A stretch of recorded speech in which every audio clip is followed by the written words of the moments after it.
What's up, people? I'm George, and this is Off the Reel. And I'm with me is my brother John, and we're going to be doing the review of Deadpool, right? Deadpool 2. Deadpool. Maximum effort. So we saw this movie on premiere day. It was what?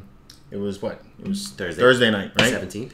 Yeah, and we went to the late night showing. It was like 8:30 at night, and it was pretty cool. You know, first impressions on it. I had a good time. I thought it was a fun movie. Damn, that's a lot of noise. Yeah, that was a little bit of noise, man. Yeah, can you pass me my Coke? You know, I gotta have a drink when I'm talking about a movie, man. I can't just be sitting. Can't just be sitting here doing that.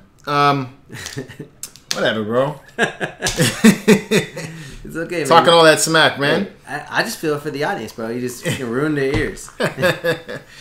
All right, so Deadpool, man. So yeah, what are your first thoughts?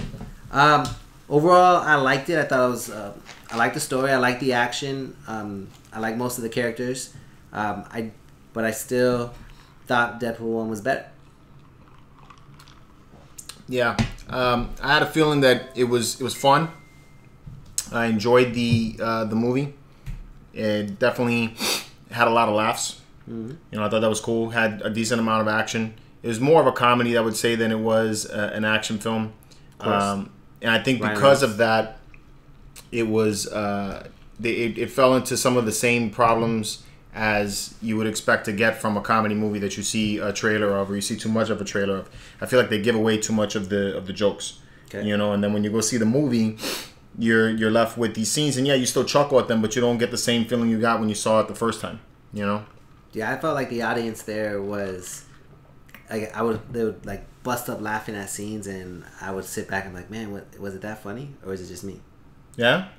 Now, I thought the humor, like, I feel like as a person going to see this movie, you really need to be in touch with all things pop culture. It can't just be things about comics or things about one genre. I mean, because he really makes fun of every little thing, and everything has kind of like an Easter egg, or like is reference to something else. So if you were like a big fan of 80s films and that kind of thing, then you wouldn't get some of the jokes that they were pulling off. No, I didn't think it was like that, where I felt like I didn't understand what he was talking about. I just didn't think it was that funny. Like, not to say that I felt like the movie had enough humor in it, and I liked most of it. But what I didn't like was all the breaks where he would have to force another joke in, and then yes, the crowd would get laughing. That's what I was talking about. But that's what Deadpool's about, though. Deadpool's about breaking the fourth wall. Maybe. Maybe that's what he is. That's what he is in the comics. Again, so you had that in the first movie for me, which, you know, it had so it had its shock factor, which I gave it points for. But then the second time, I guess I felt like it was too much. That's just me. Much. All right. By the way, this is gonna be spoiler free for right now. Once we do get into the spoiler reviews, where I can talk a little bit more about. Go a little bit more detail as to why we feel the way we do about it. We'll let you know before that happens. What about Cable, man? How do you feel that Josh Brolin? Do you think he delivered pretty well with that? I liked the overall characters. So I didn't really have an issue with the character, how they portrayed them. You know, I thought, you know, Cable was what he was, man. He was the Ultraman from the future, comes in to beat some ass and take no prisoners, you know, type personality. True. So that's what, you know, I expected from him, and I felt like that's what Josh delivered. True. I liked Cable. I thought he was cool. I felt that the introduction for him fell a little bit flat, and I'll explain that a little bit earlier. I think it could have had a little more pizzazz. So, yeah, I still thought it was very fun, and I think the best part of the whole movie was the mid-credit scene. Thought that to me was my favorite part of the whole movie. Probably the thing that stands out the most. The credit scene? Yeah. I like the end battle. That was probably my favorite part. End battle was pretty cool. Mm-hmm. Specific characters, which I'll wait for. True. All right. So obviously we can't talk too much about this without going into spoilers. So let's just get into it. This is gonna at this point. I don't know how long we've been in this at the morning. What, like 5 minutes maybe we've been talking? Yeah, maybe not. Maybe a few 2 minutes. or 3. All right, 2 or 3 minutes. We're going to get into some spoilers right now. So if you guys have not seen the Deadpool movie, I do suggest that you guys go check the movie out. I don't think that it's the greatest movie that I've ever seen in my life. I thought it was a fun movie. It's definitely worth checking out in the theaters. So, you know, with all of the special effects and explosions going around, you know, it's definitely something to check out there, I think. So don't hang out here any longer if you don't want to see any more hear anything about the movie before you go see it. So go see the movie. I would say go see the movie. Yes, I definitely would say go see it. All right, because he's bringing this whole thing down with his melancholy way of thinking, and it's just all like, whoa. Really, am I? Can we start over? No, we're good, bro. Can we just do the intro over and just go straight into spoilers? No, we're all right. We're all right. You sure? Yeah, it's good. It's good. All right. All right. So I'm down. I took down some notes, so that way we can keep on topic here. So Cool. First thing we're going to talk about, when I do a spoiler review of something, I want to go pretty much in the line of the movie. Mm-hmm. So you got to start at the beginning. Right. How did you feel about the beginning of this movie? Did you feel like it brought you in just as well as the first Deadpool movie did, or was it just like The beginning of the movie, I liked it. I liked the intro. It had that Bond intro with him in his high heels. Yeah, but see, that didn't come out until like a little bit after. You're saying the intro of the movie. The intro of the movie was not that Bond intro though. See, that's the part where you were falling asleep in the film. So what part are you talking about then? So the beginning of the film starts off with Deadpool getting in the middle of a fight, and then he takes and actually I even think he has kind of like a backtrack before he even gets there. Like at the beginning, you see him get exploded, and then okay, never mind. You're talking about the beginning of the movie when he says welcome, and he's basically walking through his house, talking to the crowd, saying that I think talking shit a little about Wolverine in the Logan movie. He has that little that was pretty cool little piece, and he blows himself up. Yeah, and then comes back and says, "Let me let you know why I blew myself up." Yeah, I just felt like that didn't. I just felt like that was just Deadpool. Like it was like the same as last time, where he starts off right in the middle of his first battle scene, and he's like, "Well, how did I get here?" And did they show that? If I can't remember correctly anymore, but I mean, if I remember correctly, they show the whole scene of him, the fight that he had, the people chasing him in the taxi, and then he makes it to see the chick. That was after the Bond intro, right? The beginning was him. The explosion was him exploding. You're right. And then they had the Bond intro right after that. That's the part I can't remember correctly. I thought the intro was the Bond scene. Nah, see, you didn't even like the Bond scene happened. It didn't start off with the Bond scene intro. Really? Yeah, bro, it didn't do that. I thought it did. Yeah. I thought it the beginning definitely had me worried. It wasn't my favorite intro to a film. I think, especially considering where we left off with him.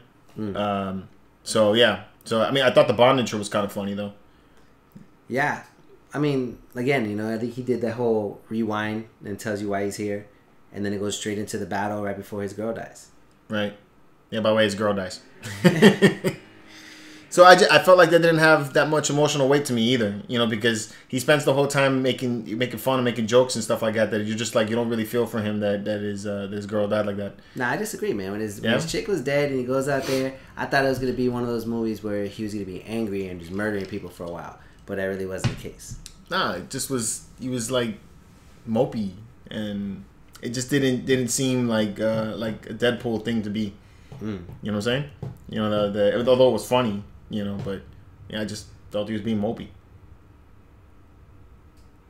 When Colossus brings it back to the castle. Nah, he's being mopey even before that. Like he's in the bar, he pisses himself in the bar.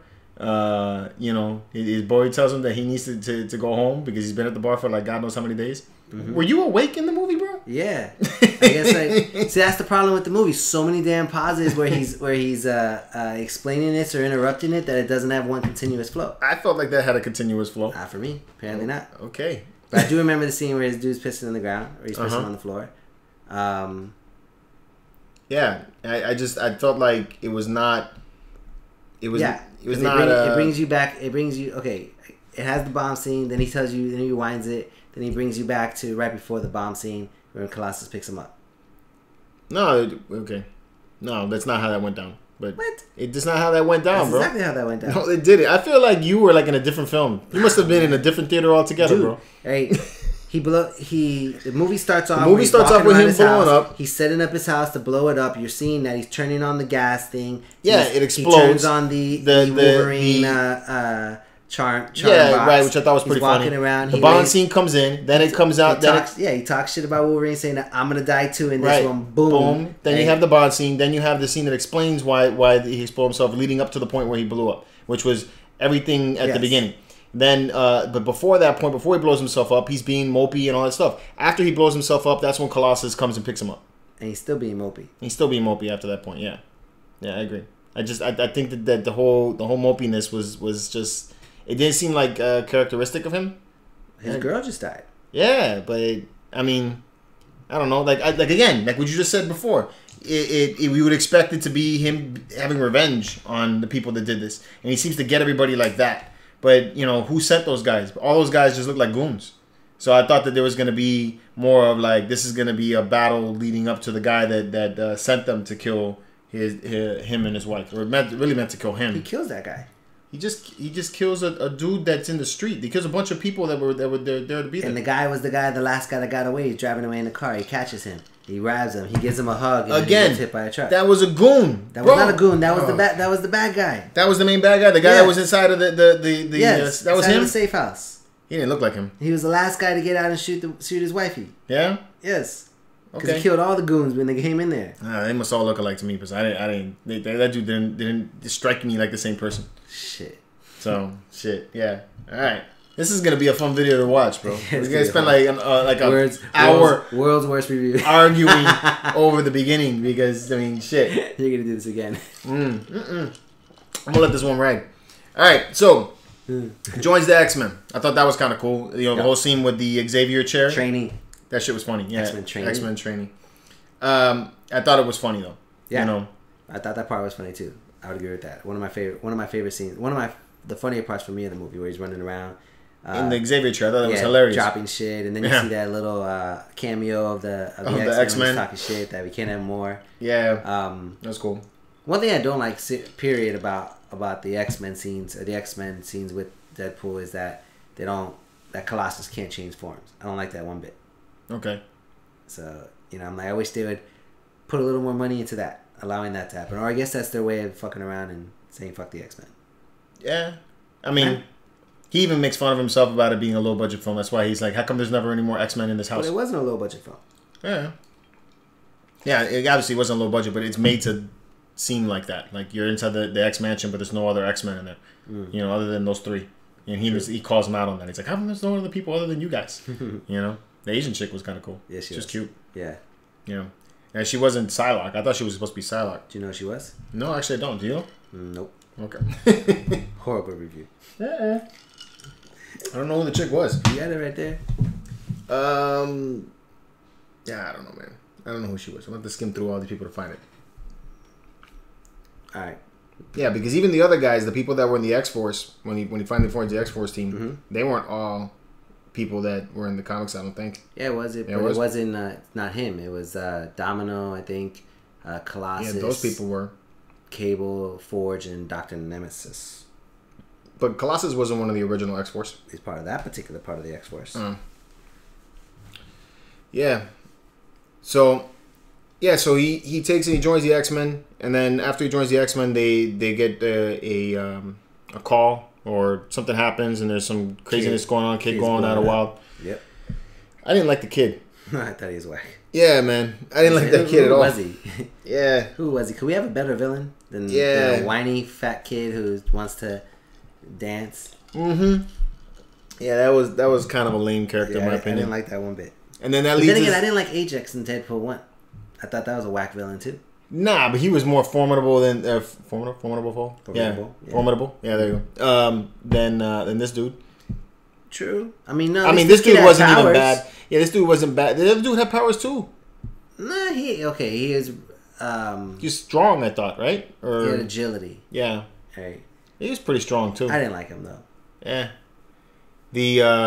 So the kid is a badass in the future, is what it is, and that leads you up to Cable. And then they kind of just abruptly introduce Cable, and that's my thought. The way I said I don't like the way that Cable was introduced. I feel like you know he's brought in, you know, at first, and you don't know, you know, why he's coming into the film. He's brought in kind of like a Terminator kind of thing, and they and it's very abrupt. And then even like his like they show him at, I guess, is that his home, you know, and then he looks at his time machine or whatever, tracks back time, and then he goes into the past, and he has this dramatic entrance into the time machine, right? I guess we're gonna call it time space. And then his outro from that is very lax, like it was an easy ride, which I felt like that was kind of weird too. True, I would agree with that. I would think that the scene where, well, though they don't show much of his future. They just show him that he's obviously mourning over whoever just got burned up. And they don't even make it seem like that. I mean, because you show him pick up a doll. He doesn't really look like he's mourning. He's like he's just looking out into nothing. And I felt like that maybe could have been a way that you started the movie.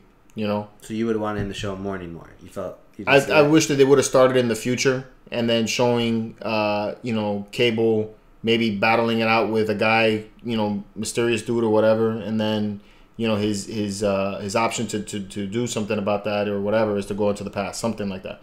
I just felt like the intro for Cable should have been something more, and then I think that because that they don't do it this way, that they kind of just have him pop in, he doesn't have the same feeling, I think, that I would expect for him to have. Like I look at him as a hardened warrior, as a tough guy, and yeah, he is tough in the movie, but Deadpool like kicks his ass a little bit. And it's very... Not really, he whoops Deadpool's ass. Deadpool kind of beats time. It. Nah, Every time. Deadpool has a couple licks in there, dude. Deadpool gets some licks in there because he can't die, but he gives it to him, bro. Yeah. He gives it to him. The only reason that he wins the first is because he sneaks off his bombs in the first battle. Yeah, I guess. And that doesn't even really beat Cable. He just has to shield them both. Yeah, that's true. It doesn't really beat Cable there. So yeah, I guess so. Cable is kind of a badass there, but I just don't feel like it had like power.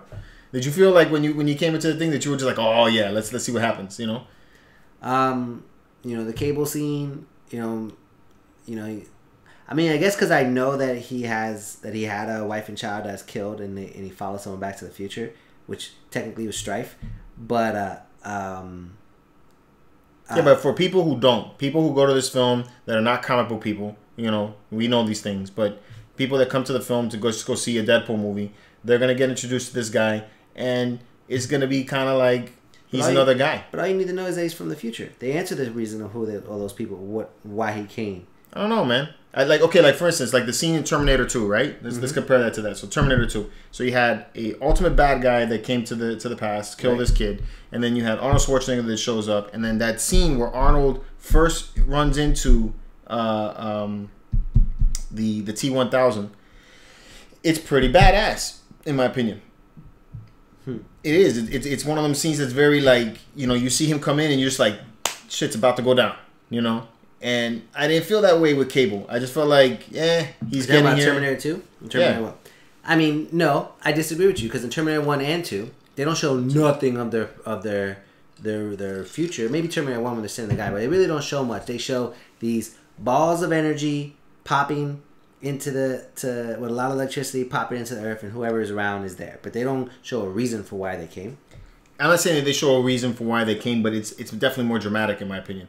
In this movie, Cable just pops in like he opened the door. Right. His going to the past seemed way more dramatic than his entry into the past. But then you had no knowing about who he was or what he was doing there. I guess that would be a way to do that. I thought that it would have been kind of cool to make him seem like he's the bad guy. More. He did seem like he was the bad guy. I don't feel like he did. I feel like he went back into the past, and he was going to go kill this kid. We didn't really have an idea of why. Well, it's hard to have a true bad guy in Deadpool because Deadpool is technically not a good guy. Yeah. Okay, but that doesn't make no sense. He's kind of a good guy. He has a good heart and will always and does the right thing, but he's constantly murdering people. Yeah. So he's not necessarily a good guy. So how do you show a true villain? And maybe that's why they have a hard time getting a true villain in the Deadpool movies that seem like a good villain, right? To me, at least, is because Deadpool is not a good guy. So you can't really have a ultra bad guy that he's against. Yeah. I don't know. I feel like I said, I'm sticking to what I feel like. I feel like Cable didn't have the intro that I kind of wish he would have. I would have liked more. I was good with it, man. He came in. I didn't like his outfit, but he came in. I didn't like his outfit. I hated that outfit. Yeah, he came into the past. I mean, that part I agree with you. When he reappeared, it was kind of seamless based on how he left the future, right? And and just took the guy's car and split. Okay, that was a anticlimactic scene right there. I agree with you. Yeah, and it was kind of humorous. Right. But then once he got his shit together and came after the kid, it was instant him fucking people up. Yeah. Didn't care for the intro for Cable. Okay. That's how I feel. All right. So then... Let's see how you guys feel. Yeah. So then to do battle with Cable, because Deadpool's having a hard time fighting him, he forms the X-Force, which I thought that was cool as far as the very funny scene, the way they brought them all together. He kills them off just as fast. Especially with Dopinger and the Dopinger wanting to join the team. Right. I thought that was great. Because dude was in there and he was like, you know, what are your abilities? I don't have any abilities. And dude's in the back there with the drinks. And he's like, you're part of the team. And he's like, fuck. And he throws the drinks. And that was great. I thought it was perfect. Actually, Dopinger, I liked his role in this movie. He had much more fun. That guy was funny. He was funny as shit. Definitely. So what do you think about the characters that he chose? Shatterstar, Domino. I didn't really know what the other two guys were, and I figured they were going to die because of that. But yeah, I didn't like the way Shatterstar looked. You know, and the minute I saw his costume, I was like, this looked cheesy and cheap. You know, and I didn't really like that. The next scene after, you know, it's like the immediately forming the X-Force, the immediate death of the X-Force. That was funny, man. I was like, damn, all these dudes is dying. That was a shock value there, because I really didn't expect that. It was definitely a what the fuck moment. Yep, definitely. It was funny, you know, and yeah, you know, and then, you know, it leads up into this chase scene, and you get to see Domino do her thing. I like Domino. You like Domino? I did. I thought she was... Zazzy. Zazzy Beats. That's an awesome name. That's an awesome name, yeah. I thought she was cool. For whatever reason, other than that one scene, maybe I have a hard time, you know, seeing like her, seeing her as a memorable character as much as like say Cable or I think she's kind of overshadowed by those guys. True. But she did her thing. She goes into the what is it, like a transport that they're in. Just kicking some serious ass against some regular people. Just took them all out. Yeah. I mean, but her ability is to kind of unconsciously have good luck, you know, and basically everything she wants to happen technically happens. Now she's also supposed to be a master a martial artist and a master weapons master. So she's supposed to be badass. She's supposed to be like a merc, but her ability is technically to basically she unconsciously has a telekinetic effect on things. So what her ability is to do, she can't make the impossible happen, but if something's improbable, it can happen. So she can make that person, you know, like if you saw when Cable was about to shoot her, the sun just shined in his eye at the exact right time, and he messed him up. Yeah. And if she's trying to hit this shot that's supposed to be very improbable, she can make it happen. Right. So. Yeah, so I guess they showed that off pretty good in the movie. That's supposed to be. I like the back and forth between her and Deadpool. That I loved it, man. It's like, I'm lucky. And he's like, that's not a power. I'm like, yes, it is. No, it isn't. That was kind of cool. Yeah, that was pretty fun. I liked her. Yeah, I gave her 2 thumbs up for her, man. Yeah. So at this point, they break the kid out that we already don't like. Yep. And and this dude takes and releases the Juggernaut. Yeah. You know, big surprise. That was pretty cool. Yeah. I kind of had the feeling though it was the Juggernaut even from the beginning, because they had like. Why? Because he was beating the wall. Yeah. You know, because they said, oh, there's a monster in the basement. They showed Tom Cassidy. Tom Cassidy is known for running with the Juggernaut, even though in the movie they really didn't show that he did, but in the comics he does. Who's Tom Cassidy? Tom Cassidy is one of the villains. I can't remember what his ability is. He's a villain in X-Men, but usually the two are seen together, Tom Cassidy and the Juggernaut. Oh, shit. So when I saw him, I was like, you know, Juggernaut's going to be in this movie. I did not see that. Especially when I heard the pounding on the wall and everything like that. Yeah. I was like, yeah, this is going to be Juggernaut. So they bring Juggernaut out. That was awesome. Mm-hmm. I felt that they totally redeemed X-Men 3. It was like a badass Juggernaut. He really did look like the comic book version. He was big. Yeah, it was huge. That was CG, but huge. Yeah, huge. But that was cool. That was cool though. I liked it. I thought it was awesome. One thing I didn't get is like if you're in a prison that everyone has these neck collars to stop their mutant abilities, and he had his helmet on, how do they have his neck collar on? I'm thinking that the collars were on his wrist. I think it's what that was, and that's what the kid. You know, because at the end of the movie, you see him release it on Deadpool. You know, and he does it with the pen. So I'm thinking that he went in there and he released them on the wrist, and then that allowed him to get his abilities back. That's my thought. You know, Okay.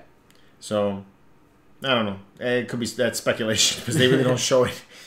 But Juggernaut comes out, pounds into the ground, and the whole car flips and everything, and everybody goes flying. Yep.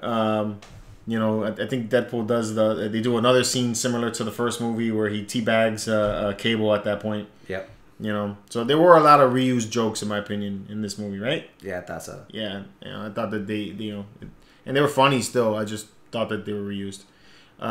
So Juggernaut comes out and breaks Deadpool in half. So that really wasn't too much of a shock to me because I knew Deadpool could come back, so it wasn't such a big deal. Yeah, he just ripped him apart though, man. He didn't break him in half. He ripped him in half. That was like, oh my god, dude. He's like, I'm gonna rip you in half now. Yeah. Hey, that dude was very a gory. beast. Yeah. Movies all but you expect that with Deadpool. Which goes you into your next scene where he's showing his he's doing his Basic Instinct scene. Yeah, that was funny as hell though. I thought that was great. Although again, another reused joke, you know, because in the first movie you have him with the small hand, you know. And then you know that was funny as shit. But then he's all talking about, he's like, you know, when I go home and I go to and stroke myself, it's gonna seem so big. And I was like, you know, it's pretty funny. True. And now he had a whole. Now he had the little legs, little feet, yeah, and the little dick that he shows. Yeah, that was ridiculous. That was pretty funny though. You know, and then the whole team forms again. You know, Cable joins them, and they immediately go and go run off to go fight Juggernaut and the boy. Gets smashed. And at that point, that's when Cable explains, you know, that the kid in the future kills his family, which then brings him to the past. I have some issues with time travel in this movie too, so we'll talk about that at the end. But the kid now is going to go kill the headmaster that he was stamped at the beginning of the movie. We didn't mention that either. That the kid is being tortured at this place that's supposed to be for mutants, and so he wants revenge on the guy that's been doing this to him. So it's understandable why he's angry. So he takes Juggernaut with him. Well, that too, and that he always, like, every time he feels like he tries to have a friend or tries to make a friend, they're always fucking him up. They're always screwing him over. And even he overhears Deadpool telling what other friend did he have that he showed? Well, it seems that way. I think that what they're trying to show is this kid, you know, he basically wants to have friends, and he's always trying to like side with someone and act like he's tough, and he's really not tough. And you know, Deadpool feels for him and you know, protects him a little bit, but knows that he can't do it anymore, right? So that's when he's telling him like, yo, you need to find someone else. You know, like, I'm not gonna be your friend. You know, I'm not your friend, kid. Stop trying to be to protect me or be around me because you're gonna get hurt. So go befriend someone else. Somebody strong. And then when he's fighting Cable for him, he tells Cable, oh, don't, you know, that, and then he's like, that's not my friend, you know, and Cable's like, why are you trying to protect him? I'm gonna kill you and your friend. He's like, he's not my friend. The kid overhears that, and that's when he when he turns the other way. Because he's, you know, fine, I'm alone, I'm gonna go find, and that's what makes him befriend, you know, try to befriend the Juggernaut, which he does. And but anyway, he goes back to the headmaster to go kill the guy. Yep. Brings Juggernaut with him. That guy deserved it though. Yeah, I think that guy deserved it. That guy definitely deserved to die. Then, you know, Deadpool, Cable, and Domino, they arrive to fight the Juggernaut. They obviously can't fight the Juggernaut. He's too strong. And then the Colossus shows up. My favorite scene. Yeah, that was pretty cool. At this point, Deadpool has been knocked out, and he has, again, another reused joke. Something through his head. Yeah, he's got something through his head, just like he did in the first one. I think it was a sword that was through his head. And then he's like kind of delusional. He sees Juggernaut, and he starts making like sexual innuendos. He sees Colossus. Sorry, yeah, Colossus. Which he did at the whole scene. You know, he had him, you know, give him a hug and grabbing his ass. Yeah. You know, all boyfriend this. You know, it was goofy. Scene. It was goofy, but it was all a reused joke from the first movie. Because in the first movie, you know, when he sees his girl, he's there and making those type of things. I thought it was funnier the first time than it was the second time.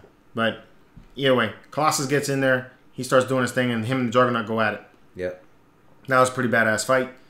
And then the fight with Domino and the people inside there, that was pretty cool as well.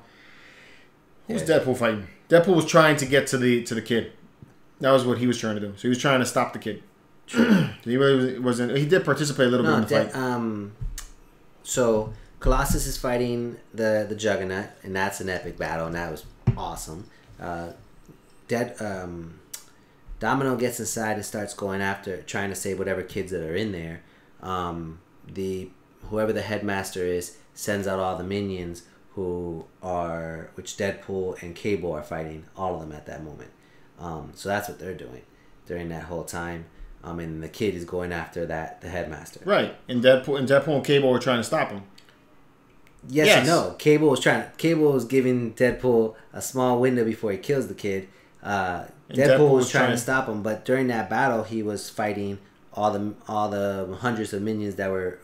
Yeah, you're right. That's what that scene was happening. Yeah, and after that scene, the kid blows up the building anyways, and then the guy's outside. The kid's now back outside chasing down the headmaster, and then Deadpool tries to stop him before Cable's about to shoot him.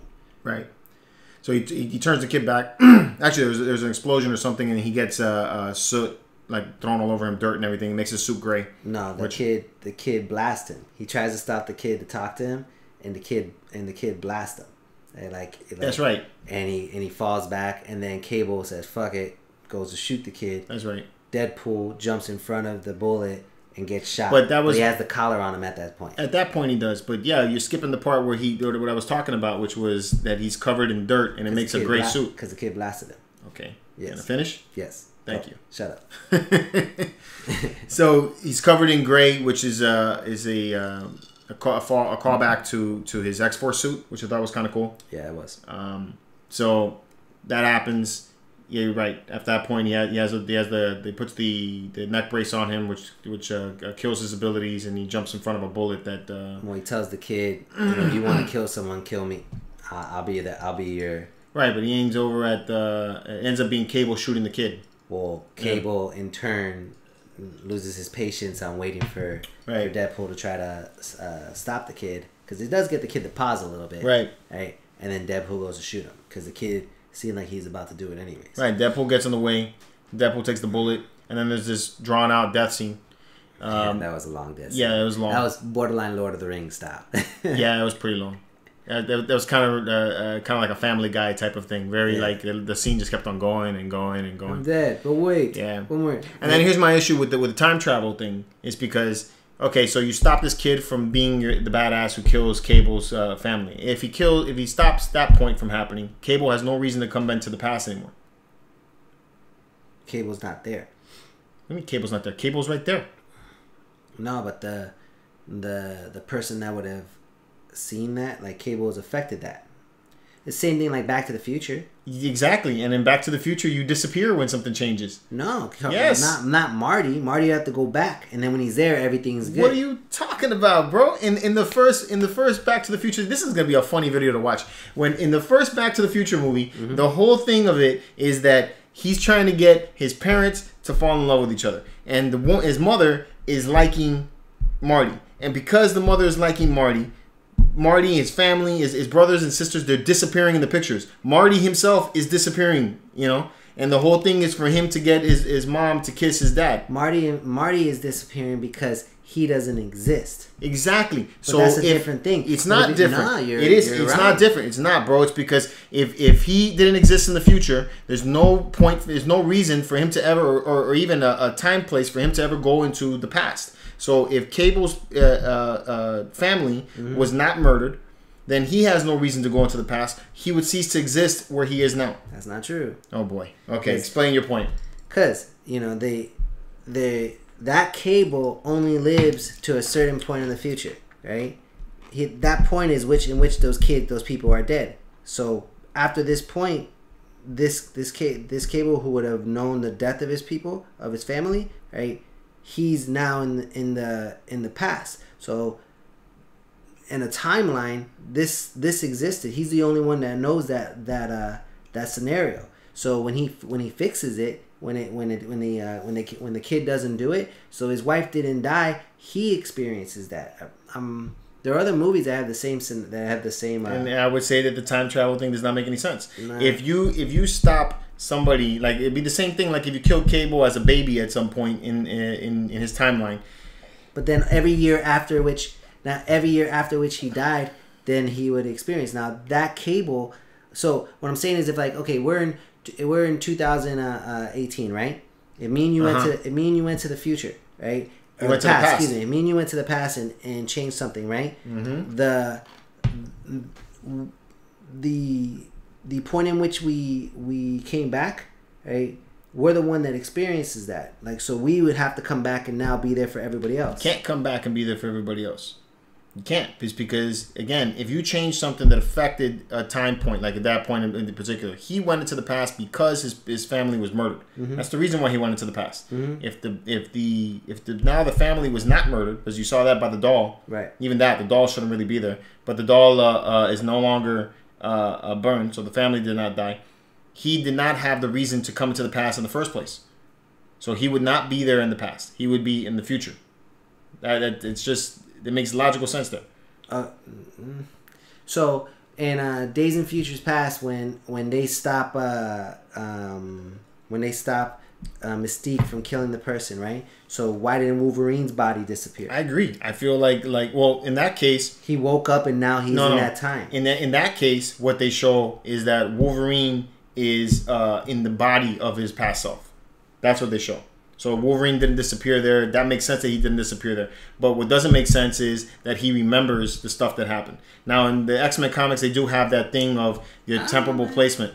But the situation with Cable physically went into the past. He didn't go into his younger self's body. He was actually transported himself to the past. So it just doesn't make sense that if the reason why you went into the past didn't happen, then you would have no reason to go into the past. The same thing like what happened with Deadpool at the end, even though that end scene was hilarious. So at the end, Deadpool takes Cable's time machine thing, and he travels back in time and reverses everything bad that happened in the movie. So he saves his wife. He saves the X-Force from dying, or at least one of them anyway. I feel like you're skipping a part before you get to that. I'm not really. Yeah, because then, after that scene where Deadpool stops the kid from killing the family and then makes Cable's family good, Deadpool's still dying, right? So Cable then takes his last energy battery to get him to back to the future and uses it to save Deadpool's life. Right. Right. So then he does that, which gets you into that, which then... That's how the movie ends, with them saving the kid, Cable being part of X-Force now, not going back to the future because he wants to make sure the world doesn't destroy itself, to bring it to the world where the way the future is now. I think Colossus stays with them as well to be part of the X-Force. They're essentially the X-Force. Right? And Domino, which is cool because it seems like that's going to be the next movie. It's not going to be a Deadpool 3. It's going to end up being just an X-Force movie. Maybe. Right. Maybe. So, and then you got to your end cuts. All right. So, thank you. Thank you for bringing me to my end scene. So, in the end, he takes the time travel machine. He goes back in the time and he saves his the one dude from the X-Force. He saves Peter. the dude with no abilities. Because he said I would protect him. Yeah. Keeps his word. Keeps his word. Saves him. Saves his girl. And again, okay, so you go back in time and you save your girl from dying. That means that all the things that led up to you now being part of the X-Men, meeting the kid, all that stuff would have never happened. In fact, him going back in time to save his friend, that would have never happened. It's because he would have never formed the X-Force. So all that stuff would have never happened. Well, Deadpool's supposed to be wacky according to Yeah, I know. So, I mean, I'm accepting that because I think that scene's funny. Especially when he goes back in time and he stops, my best part, where he stops the original Deadpool from the Wolverine movie. Yeah. Yeah, the Origins movie. That shit was great. And the one with the Green Lantern. That was good too. He kills Ryan Reynolds for becoming the Green Lantern. Green Lantern. That's awesome. That was awesome. He kills the Deadpool from the Wolverine Origins movie. Yeah. Which, funny enough, he kills a being with the ability to heal with a shot to the head. Yeah. that happened. He shoots him a couple times too. Yeah, but afterwards, Wolverine stabbed him a couple times. Yeah, no, that stuff happened. And they chopped off his head, and his eyes were still blinking in that movie too. So, I guess there's those parts. But I do like the fact that he killed off Ryan Reynolds, because that's my one gripe with the movie, is that though I did like Josh Brolin as Cable, I don't really care for when an actor plays two different comic characters at the same exact time. That's just my gripe. Yeah. That don't bother me too much. I think Josh Brolin is they have enough of a difference between him and his character as Thanos that, The only part that, to me, what's saving grace for it is the fact that Thanos is mostly CG, so... for that matter, do you not like Chris Evans as Captain America? I like him as Captain America more than I like him as Human Torch. But I would have an issue with if he was playing the Human Torch simultaneously as Captain America. Yeah, okay. True. That would be my gripe with it. Imagine that movie if you had the two together.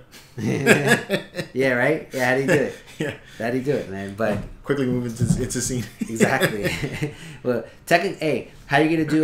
You're gonna do that if you bring Strife into the Cable scene, because Strife is Cable. Yeah, but that's they're twins. So you can do that makes sense. Yeah, that makes sense. All right, man. So overall rating, what would you give it? Overall, I gave it a 7 out of 10. 7 out of 10. Yeah, I'm like 6.5, 7. Yeah, that's what I feel about it. I like the story. I overall like the action. For me, even though I guess what you're saying, this is how the movies are gonna be, I don't care for all the breakage in the movie. I thought the movie had its funny scenes and everything like that. That you didn't need to break it apart with an extra ad lib for laugh again, and then the whole crowd laughs and they're not. And I'm looking around like, okay, but that's just me. Yeah, I enjoyed it. I'd still give it a 6.5, 7 for the little gripes that I have. I enjoyed it though. I think it was a fun movie overall. Mm-hmm. Definitely worth seeing. Definitely go watch it in the theater. Yeah. So anyway, that's our review of the Deadpool 2 movie. Interested to hear what your guys' thoughts are. Did you like the movie? If you saw it, you should have seen it before you seen this part by now. Do you agree with me more than George? If so, no. Thumbs up. Yeah. If not, thumbs down. Yeah. Yeah. Whatever. If this video gets thumbs down, it's because of you. Yeah. Right. It's all because of you. Yeah, man. So, you can watch more videos like this at mcecentral.com. So definitely check that out. And until next time, keep it marvelous. All right, guys. See you.